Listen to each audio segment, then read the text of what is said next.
మంగళగిరి నియోజకవర్గంలోని స్థానిక శాసనసభ్యులు మరియు విద్యాశాఖ మంత్రి, ఐటీ శాఖ మంత్రి నారా లోకేష్ జన్మదిన వేడుకలు ఘనంగా జరిగాయి. మంగళగిరిలోని ఎంటీఎంసీ హైస్కూల్ నందు సోలార్ సంస్థ అధినేత కొల్లి గోపాల్ ఆధ్వర్యంలో కార్పొరేట్ సోషల్ రెస్పాన్సిబిలిటీ సంస్థ ద్వారా పాఠశాల విద్యార్థులకు సోలార్ సంస్థ వాటర్ బాటిల్స్ ను అందజేశారు. అనంతరం ఈ కార్యక్రమానికి విశిష్ట అతిథిగా గన్నవరం నియోజకవర్గం శాసనసభ్యులు మరియు ప్రభుత్వ విప్ యార్లగడ్డ వెంకట్రావు పాల్గొన్నారు. ఈ కార్యక్రమంలో కాకాని ఆసియా సాధనా సమితి అధ్యక్షుడు మరియు బీజేపీ నాయకులు డాక్టర్ కాకాని తరుణ్ ప్రత్యేక ఆకర్షణగా నిలిచారు.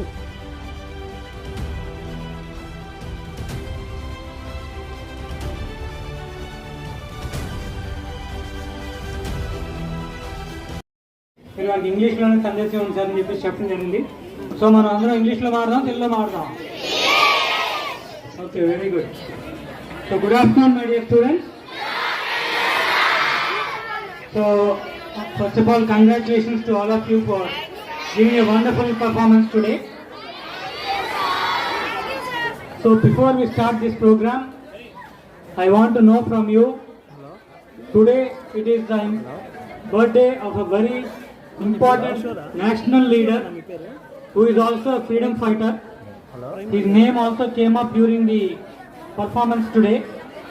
So before starting the program, can anyone of the students tell? Yes. Subhash Chandra Bose. You are a big hand, guys. So today is a very prominent day in the Indian history because we have the son of India, brave person, Subhash Chandra Bose's birthday today. So wishing him a very happy birthday. The uniqueness of his birthday is he is one person in Indian history who has only birthday but not death day. His death has not been officially recorded, so such is a prominent figure. Sharing the same birthday is today our state's educational minister, Sri Nara Lokesh Garu. Do you all know who is our education and HRD minister? SMC chairman Hanuman గారిని వేదిక మీదకి రావాల్సిందిగా ఆహ్వానం తెలియజేస్తున్నా.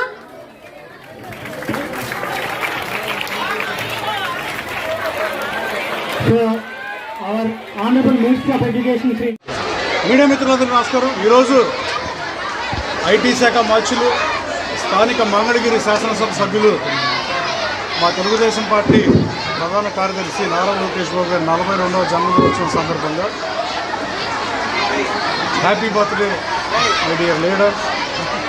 And 42వ జన్మదినోత్సవం సందర్భంగా మా చిరకాల మిత్రుడు కొల్లి గోపాల్ గారు మంగళగిరి కాన్స్టిట్యున్సీలో లోకేష్ బాబు కూడా సన్నిహితుడు.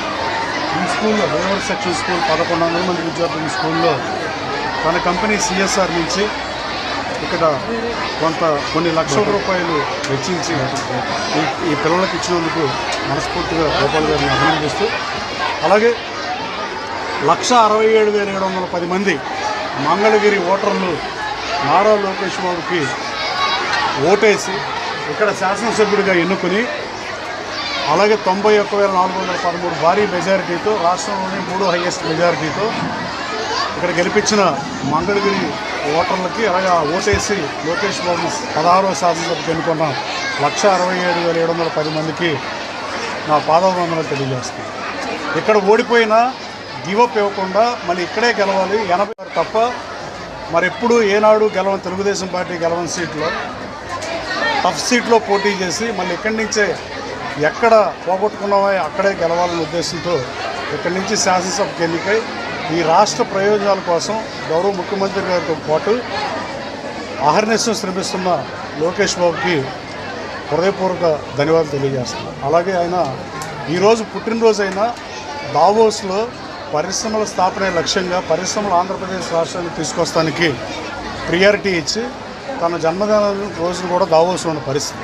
గతంలో మనం చూసాం, గత ప్రభుత్వం అధికారంలో ఉన్నప్పుడు దావోస్లో చలేస్తుందని వాళ్ళు మాట్లాడతాకి సభ్య సమాజం హర్షించదు. కానీ స్థాపన లక్ష్యంగా ఆంధ్రప్రదేశ్ రాష్ట్రానికి పరిశ్రమలు తీసుకురావడానికి, డేటా సెంటర్లు తీసుకురావడానికి, ఏఐ యూనివర్సిటీ కానీ, ఇట్లా మీరు టీసీఎస్ కంపెనీ 10,000 ఉద్యోగాలు అయితే రిలయన్స్ కంపెనీ కానీ పతనం అంచుకి గత ప్రభుత్వం ఈ రాష్ట్రాన్ని నెట్టితే ఆర్థిక పరిస్థితులు దివాళా తీసే పరిస్థితుల్లో ప్రజలు నభూతో భవిష్యత్తు రీతిలో మ్యాండేట్ ఇస్తే దానికి అనుగుణంగా పనిచేస్తున్న ప్రభుత్వం ఇది.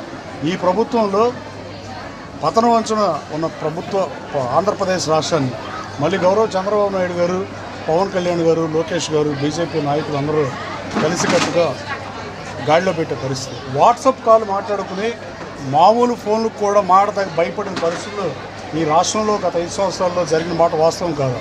అలాగే ప్రతిపక్ష హోదా ఇస్తేనే వస్తానన్నప్పుడు అని చెప్పి ఎన్నికలకు వెళ్తే జగన్మోహన్ రెడ్డి గారు బాగుండేదని నేను భావిస్తున్నాను.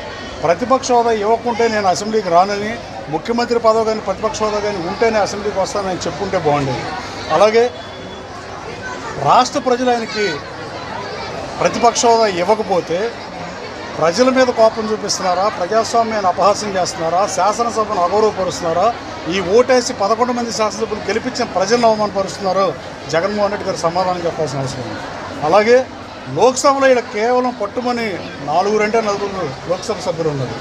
అలాగే రాజ్యసభలో వీళ్ళకి రాజ్యసభలో కానీ లోక్సభలో కానీ ప్రధాన ప్రతిపక్ష హోదా లేకపోయినా వీళ్ళు అక్కడ ఎందుకు వెళ్తున్నారు, అక్కడ పార్లమెంటుకు దిగువ సభకి ఎందుకు వెళ్తున్నారని మీ ద్వారా అడగదలుచుకున్నాం. అంటే ఇదే ఆంధ్ర రాష్ట్ర ప్రజలు 11 మంది శాసనసభ్యులు గెలిపిస్తే, 4 పార్లమెంటు సభ్యులను గెలిపిస్తే పార్లమెంటు సభ్యులు ఢిల్లీలో పార్లమెంట్కి అటెండ్ అవుతారు, ఇక్కడ మాత్రం శాసనసభను అవమానపరుస్తారా అని అడుగుతున్నాం. ఇది రాష్ట్ర ప్రజలను అవమానించడం కాదా? ప్రజాస్వామ్యం పరిధి వెళ్ళాలంటే సభానాయకుడిగా చంద్రబాబు నాయుడు గారు సభ నడిపిస్తుంటే ప్రతిపక్ష పార్టీ నుంచి గెలిచిన 10 మంది ఎమ్మెల్యేలు ఆయన తప్ప మిగతా 10 మంది కూడా రావాల్సిన అవసరం ఉందా లేదా? నేను అనుకుంటున్నా, నాకున్న సమాచారం మేరకు వైసీపీ నుంచి గెలిచిన కొత్తగా ఎన్నికైన శాసనసభ్యులు అయితే తీవ్రంగా మదనపడే పరిస్థితి. మొట్టమొదటిసారి 16వ శాసనసభకు ఎన్నికైనది. అసలు మనం ఈ అసెంబ్లీ చూస్తామా లేదా? ప్రమాణ స్వీకారం రోజు ప్రమాణం చేస్తే ఓటు తీసుకుంటూ వచ్చాం. ఈ 5 ఏళ్ల కాలంలో అసెంబ్లీకి మళ్ళీ వెళ్ళవా అని వాళ్లే మదనపడుతున్న పరిస్థితి. అలాగే ప్రధాన ప్రతిపక్ష హోదా ఇవ్వకపోతే ఇక రాజకీయాల్లో కొనసాగమని ఇప్పుడైనా చెప్పండి దయచేసి. మీడియా ద్వారా మాజీ ముఖ్యమంత్రి గారిని అప్పీల్ చేస్తున్నాం. మీరు ఫ్యూచర్లో కూడా మేము సిఎస్ఆర్ యాక్టివిటీ చేద్దాం అనుకుంటామంటే లోకేష్ గారు మంగళగిరిలో చేద్దామని ఈసారి డిసైడ్ అయ్యాం. బాట్లేదు. So couple of examples Lokesh గారి హౌ మంగళగిరి మీద ఎంత ఫోకస్ ఉన్నారో మేము ఇలా సిఎస్ఆర్ చేద్దాం అనుకున్నప్పుడు ఇక్కడ ఇదర్ లోకేష్ గారి పేరు ఆర్ సమ్ లోగో ఏదో ఒకటి వేద్దామంటే ఆయన అలాంటి ఏం వద్దు, స్కూల్స్లో we wanted to keep politics out of education అని చెప్పి స్పెసిఫిక్గా ఈ ప్రైడ్ ఆఫ్ మంగళగిరి అని మాత్రమే. కలర్ కూడా మీరు చూస్తే పార్టీ రిలేటెడ్ కలర్స్ ఏమి వద్దన్నారు. సో ఐ థింక్ అది it kind of speaks to how dedicated he lost government అయినట్టు అలా చేయకుండా I think is trying to make a change.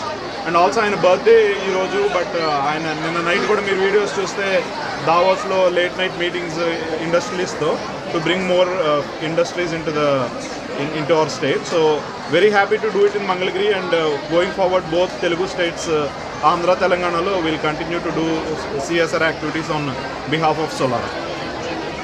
Thank you.